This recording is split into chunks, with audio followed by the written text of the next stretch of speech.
Hello students, কেমন আছো? With SS ma'am চ্যানেলে তোমাদের স্বাগত। পশ্চিমবঙ্গ মধ্যশিক্ষা পর্ষদের সিলেবাস অনুযায়ী ক্লাস 7-এর বাংলা পাঠ্য বই হলো সাহিত্য মেলা। সেই বইয়ের দ্বিতীয় পাঠের অন্তর্গত আশরাফ সিদ্দিকী রচিত 21-এর কবিতাটি পাঠ করা হয়েছে। তার সাথে হাতে কলমে বিভাগের অন্তর্গত সমস্ত প্রশ্নের উত্তরগুলো করিয়ে দেওয়া হয়েছে। আশা করি তোমরা উপকৃত হবে। এখন যারা উইথ এসএস ম্যাম চ্যানেলটি সাবস্ক্রাইব করনি তারা চটপট সাবস্ক্রাইব করো, আর লাইক শেয়ার কমেন্ট করতে একদম ভুলবে না। চলো শুরু করি। পাখি সব করে রব রাতি পোহাইল, কাননে কুসুম কলি সকলই ফুটিল, কবেকার পাঠশালার পড়া মন্ত্রের মতো সেই সুর, সুর নয় স্মৃতির মধু ভাণ্ডার, সেই আমার দেশ মাঠ বন নদী, আমার দেশের জারি সারি ভাটিয়ালি মুর্শিদি, আরও কত সুরের সাথে মিশে আছে আমার মায়ের মুখ, আমার মায়ের গাওয়া কত না গানের কলি। বিন্নিধানের মাঠের ধারে হঠাৎ কয়েকটি গুলির আওয়াজ, কয়েকটি পাখির গান শেষ না হতেই তারা ঝরে গেল, পড়ে গেল মাটিতে। সেই শোকে কালবৈশাখীর ঝড় উঠল আকাশে। মাঠ কাঁপল, ঘাট কাঁপল, পাট কাঁপল, হাট কাঁপল, বন কাঁপল, মন কাঁপল। ইতিহাস থমকে দাঁড়িয়ে লিখে নিল সব। তাই তো সহস্র পাখির কলতানে আজ দিগন্ত মুখর। তাই তো আজ দেখো এ মিছিলে এসে দাঁড়িয়েছেন আমার মা, যিনি বাংলা ভাষায় কথা বলতে বড় ভালোবাসেন। কথায় কথায় কথকতা, কত রূপ কথা, আর ছড়ার ছন্দে মিষ্টি সুরের ফুল ছড়ান। যিনি এখনো এ মিছিলে গুনগুন করে গাইতে পারেন, পাখি সব করে রব রাতি পোহাইল, কাননে কুসুম কলি সকলি ফুটিল, রাখাল গরুর পাল লয়ে যায় মাঠে, শিশুগণ দেয় মন নিজ নিজ পাঠে।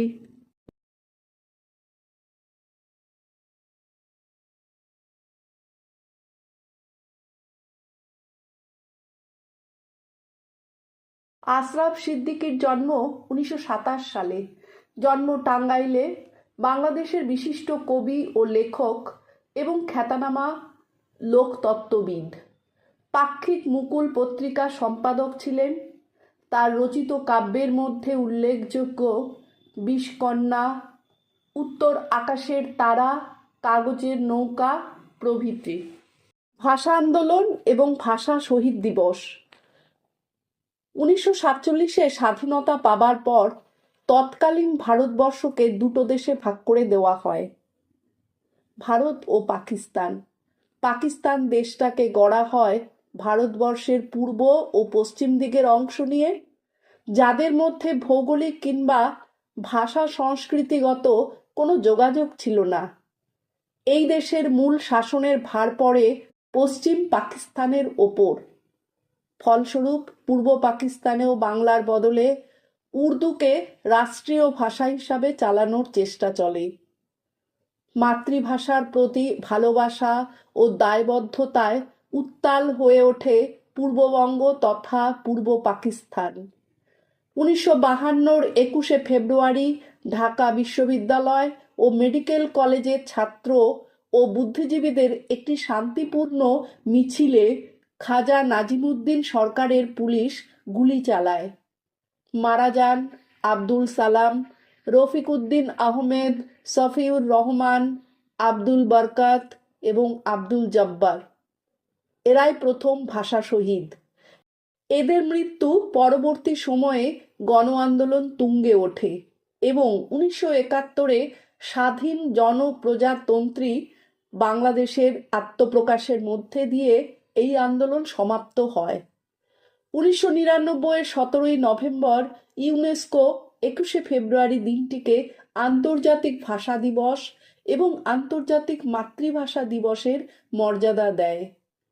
শব্দার্থ: রব মানে শব্দ ধ্বনি, জারি মানে বাংলার মুসলমানির পল্লী সঙ্গীত বিশেষ, পোহাইল মানে শেষ হলো, সারি হলো মাঝি মাল্লাদের গান বিশেষ, কানন হলো উদ্যান বা বাগান, ভাটিয়ালি হলো মাঝি মাল্লাদের গান, কুসুম কলি হলো পুষ্পকলিকা বা ফুলের কুড়ি, মুর্শিদি মানে বাস্তব বিষয়ক দেহতত্ত্বের গান, মন্ত্র হলো পবিত্র শব্দ বা বাক্য, গানের কলি হলো গানের চরণ বা পদ, কালবৈশাখী হলো চৈত্র বৈশাখ মাসের বিকালের ঝড় বৃষ্টি, কথকতা হলো পাঠ বা ব্যাখ্যা, মিছিল হলো শোভাযাত্রা, রাখাল হলো গো রক্ষক, গরু চড়ানো ও তত্ত্বাবধান যার কাজ, বিন্নি ধান হলো জমা জলে জন্মানো এক প্রকার আউশ ধান, এই ধানের খই ভালো হয়, পাঠ হলো পঠন বা অধ্যয়ন বা পাঠ্য বিষয়। একের দাগে প্রশ্নটি, এই কবিতায় কিছু চন্দ্রবিন্দু যুক্ত শব্দ ব্যবহৃত হয়েছে।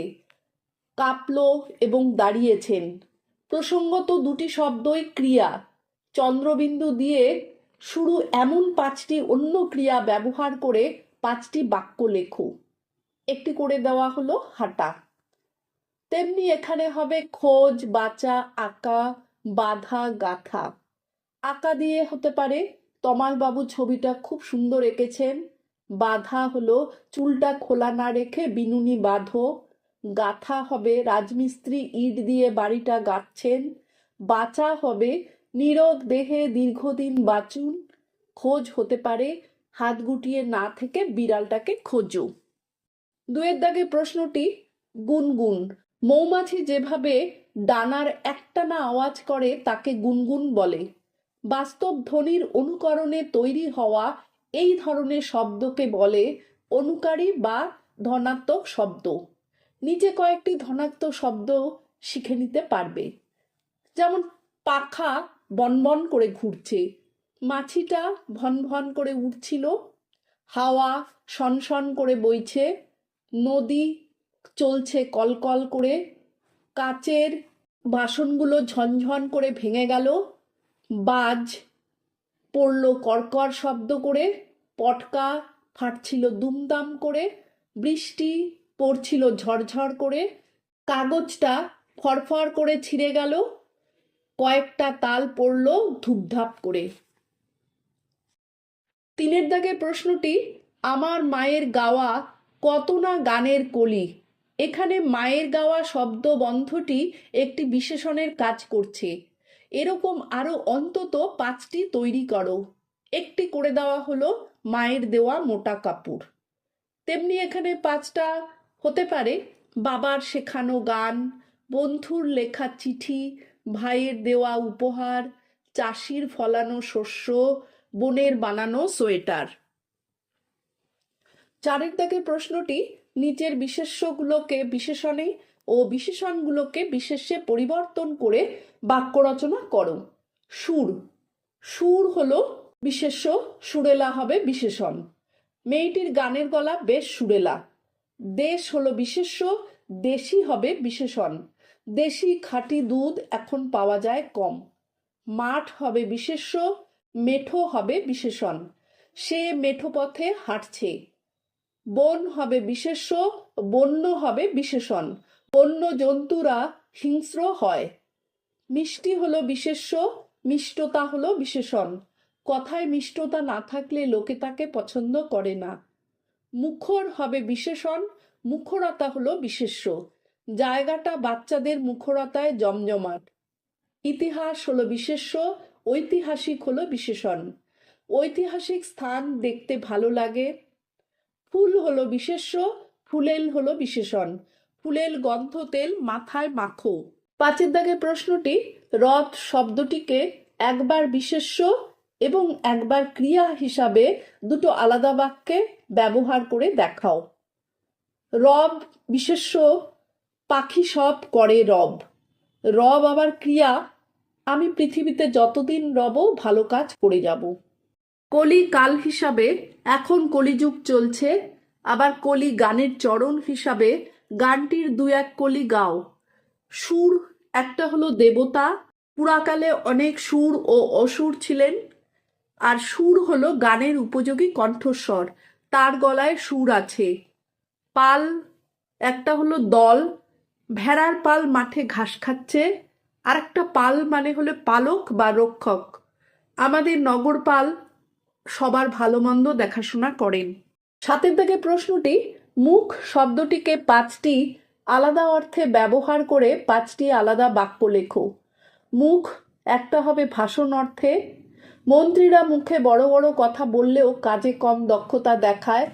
আর একটা মুখ হবে প্রবেশ পথ হিসাবে, গলির মুখে একটি বড় গর্ত আছে।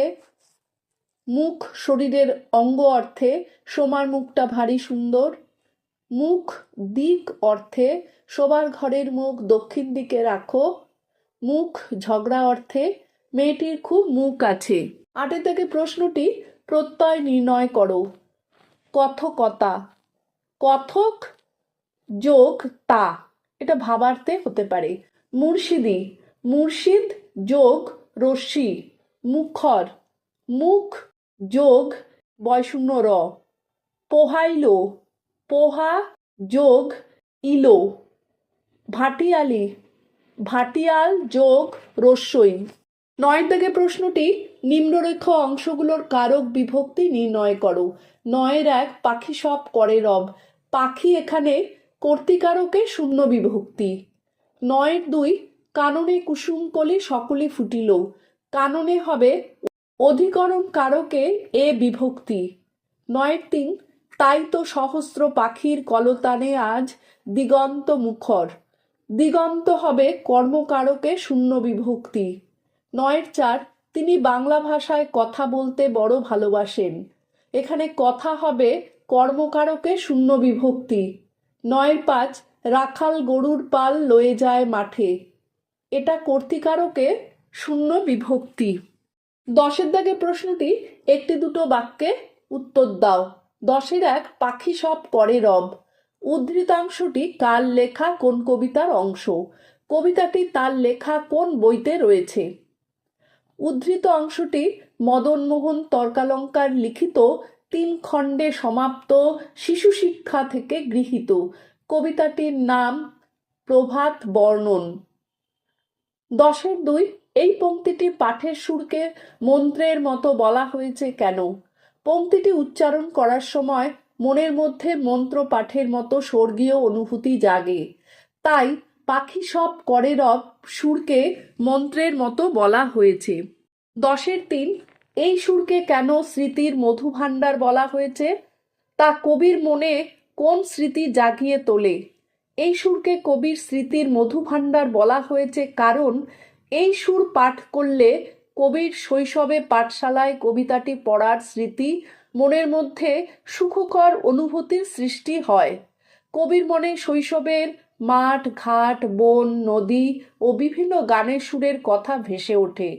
বাংলা মায়ের মুখ মনে পড়ে। 10-4 এই আমার দেশ মাঠ বন নদী। 2 বঙ্গ মিলিয়ে 3টি অরণ্য ও 5টি নদীর নাম লেখো। বাংলাদেশের 2টো অরণ্য সুন্দরবন ও খাগড়াছড়ির অরণ্য। নদী হলো পদ্মা যমুনা নদী। পশ্চিমবঙ্গের 3টি নদী হতে পারে মহানন্দা গঙ্গা তিস্তা। অরণ্য হবে গরুমারা অভয়ারণ্য। 10-5 টিকা লেখো। জারি সারি ভাটিয়ালি মুর্শিদি বিন্নিধান কথকতা রূপকথা। জারি এটি একটি লোকসঙ্গীত যা সাধারণত প্রেম বা জীবনের শোক বা কঠিন দিক নিয়ে গাওয়া হয়। সারি হলো গ্রামের মানুষদের মধ্যে প্রচলিত একটি গানের ধরন যা ধারাবাহিকভাবে গাওয়া হয়। ভাটিয়ালি নদী জীবনের কথা নিয়ে প্রচলিত গান যা সাধারণত যাত্রীদের বা নৌকার জীবনকে ভিত্তি করে গাওয়া হয়। মুর্শিদি মুর্শিদি গানে সাধনা ভক্তি ও আধ্যাত্মিকতা বিষয়ক কথা থাকে যা সুফি কবি মুর্শিদদের সঙ্গে সম্পর্কিত। বিন্নিধান বিন্নিধান সাধারণত বাংলাদেশে চাষ করা হয়। এটি সুগন্ধি এবং ছোট দানা সম্পন্ন। কথকতা ধর্মীয় অনুষ্ঠানে পালিত হওয়া এটি একটি গল্প বলার ধরন। রূপকথা এটি কল্পনা প্রসূত উপকথা যা সাধারণত ছোটদের গল্পে ব্যবহার করা হয়। এর মাধ্যমে নীতিশিক্ষা দেওয়া হয়ে থাকে। 10-6 তোমার জানা দুটো পৃথক লোকসঙ্গীতের ধারার নাম লেখো।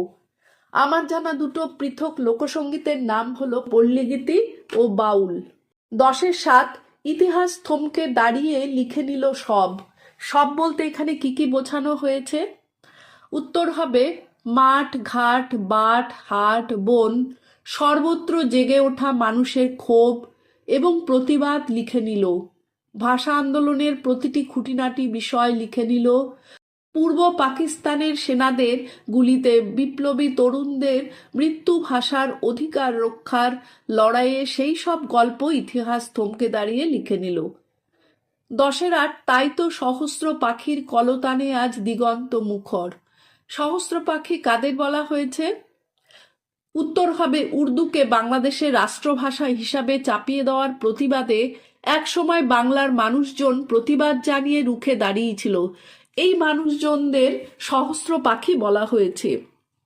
11 দাগের প্রশ্নটি ব্যাখ্যা করো। 11-1 কয়েকটি পাখি পড়ে গেল মাটিতে। বাংলাদেশের মাতৃভাষা বাংলার বদলে উর্দুকে চাপিয়ে দেওয়ার প্রতিবাদে দেশের মানুষজন আন্দোলন শুরু করে। হঠাৎ একদিন ভোরে কয়েকটি আন্দোলনকারী যুবক গুলিবিদ্ধ হয় এবং মারা যায়। এই গুলিবিদ্ধ যুবকদের পাখি বলা হয়েছে। 11-2 সেই শোকে কালবৈশাখীর ঝড় উঠল আকাশে।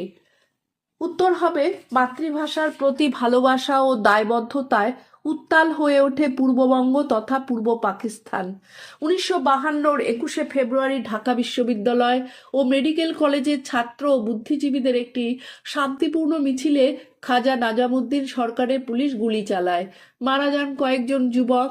ঝড় আসার আগে যেমন আকাশ ভারী ও কালো হয়ে ওঠে, তেমনি আন্দোলনকারীদের মৃত্যুর পর গণ আন্দোলন তুঙ্গে ওঠে। 11-3 কথায় কথায় কত কথা, কত রূপকথা। আমাদের ইতিহাস পুরাকালে আমাদের দেশের মহান ব্যক্তিদের গল্পগাথা রূপকথার মতো। মায়েরা সেই গল্প কথকতা বলেন প্রজন্মের পর প্রজন্ম ধরে। 11-4 তাই তো আজ দেখো এ মিছিলে এসে দাঁড়িয়েছেন আমার মা। মাতৃভাষা রক্ষার জন্য যে মিছিল তা প্রতিবাদের মিছিল, ভাষা নিয়ে প্রতিবাদ। আর এই মিছিলে কবি সর্বজনের মাকে রূপক হিসাবে ব্যবহার করেছেন। 12 দাগের প্রশ্নটি 8-10টি বাক্যে উত্তর দাও। 12-1 এই কবিতায় পাখি শব্দের ব্যবহার কতখানি সার্থক হয়েছে তা কবিতার বিভিন্ন পংক্তি উদ্ধৃত করে আলোচনা করো। এই কবিতায় পাখি শব্দটির ব্যবহার খুব তাৎপর্যপূর্ণ। পাখি সব করে রব কথার মধ্যে দিয়ে কবি বোঝাতে চেয়েছেন যে ভোর হতেই পাখির কাকলি সকালকে স্বাগত জানায়। তেমনি ভাষা আন্দোলনে সামিল লোকজন মাতৃভাষার জন্য সরব হয়ে ওঠে। কয়েকটা পাখির গান শেষ না হতেই তারা ঝরে গেল মাটিতে। এই কথার অর্থ ভাষা আন্দোলনকারীদের 1952 সালের 21শে ফেব্রুয়ারি একটি মিছিলে পুলিশের গুলিতে কয়েকজন যুবকের প্রাণ যায়, কিন্তু আন্দোলনকারীদের জয় হয়।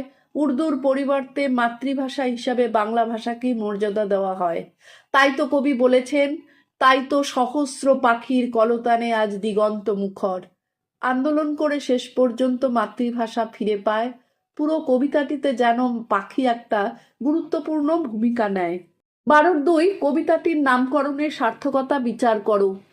21-এর কবিতা নামটি একেবারে যথার্থ ও সার্থক, কারণ 21শে ফেব্রুয়ারি বাঙালি জাতির জন্য গৌরব উজ্জ্বল একটি দিন। এটি মাতৃভাষা আন্দোলন ও শহীদদের স্মরণে লেখা হয়েছে, তাই নামের মধ্যে 21 শব্দটি যথার্থতা বহন করে।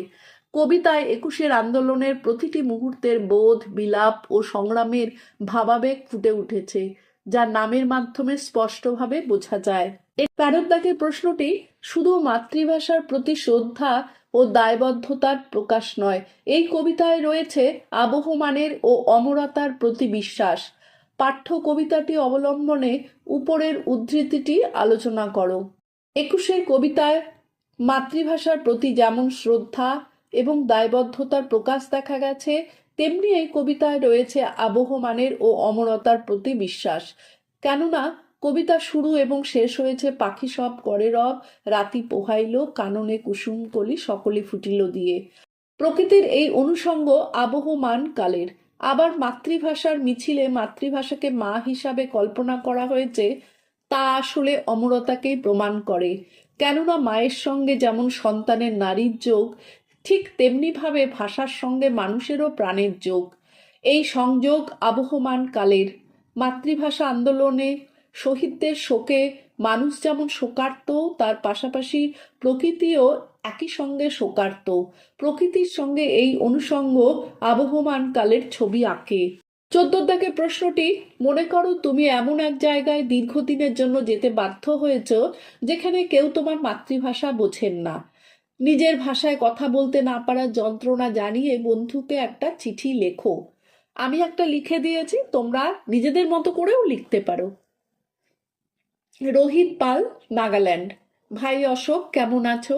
অনেকদিন কোনো কথা হয়নি। মালদা থেকে বাবার বদলি হয়ে নাগাল্যান্ডে আসার পর থেকে তোমাদের কথা খুব মনে পড়ে। একটা স্কুলে ভর্তি হয়েছি, কিন্তু খুব সমস্যা হচ্ছে ভাষা নিয়ে। আমাদের মাতৃভাষা বাংলা, এই স্কুলে একটাও বাঙালি ছেলে মেয়ে নেই। যদিও এখানকার সরকারি ভাষা ইংরেজি, কিন্তু সবাই নাগামিজ ভাষায় কথা বলে। আমার খুব অসুবিধা হয়। যাই হোক, কাকু কাকিমা কেমন আছেন? বড়দের প্রণাম দিও, তুমি ভালোবাসা নিও, চিঠির জবাব দিও। ইতি তোমার বন্ধু রোহিত। অশোক ঘোষ, মালদা, পশ্চিমবঙ্গ। 15 দাগে প্রশ্নটি, তোমার বিদ্যালয়ে আন্তর্জাতিক মাতৃভাষা দিবস কিভাবে পালিত হয়ে থাকে তা জানিয়ে প্রিয় বন্ধুকে চিঠি লেখো। এটাও আমি লিখে দিয়েছি, কিন্তু তোমরা ইচ্ছে করলে নিজেদের মতো লিখতে পারো। সুমিধর, উদয়পুর। প্রিয় মিতা, কেমন আছো? বড়রা কেমন আছে? আজ 21শে ফেব্রুয়ারি, আজ আন্তর্জাতিক ভাষা দিবস। আজ আমাদের স্কুলে এই উপলক্ষে ছোট মতো মনোজ্ঞ অনুষ্ঠান হলো। প্রথমেই ভাষা আন্দোলনের শহীদদের উদ্দেশ্যে সবাই পুষ্প প্রদান করলো। এরপর জাতীয় সঙ্গীত গাওয়া হলো। প্রিন্সিপাল স্যার ভাষা আন্দোলনের ইতিহাস আমাদের বললেন। তারপর দিদিরা দুটো গান করলো। আমি 21-এর কবিতা পাঠ করলাম। আরো কয়েকজন গান ও কবিতা পাঠ করলো। এরপর অনুষ্ঠান শেষ হলো। আমি 21-এর আন্দোলন সম্পর্কে আজ অনেক কিছু জানতে পারলাম। ভালো থেকো, ভালোবাসা নিও। ইতি তোমার বন্ধু সুমি। মিতা সেন, কলকাতা।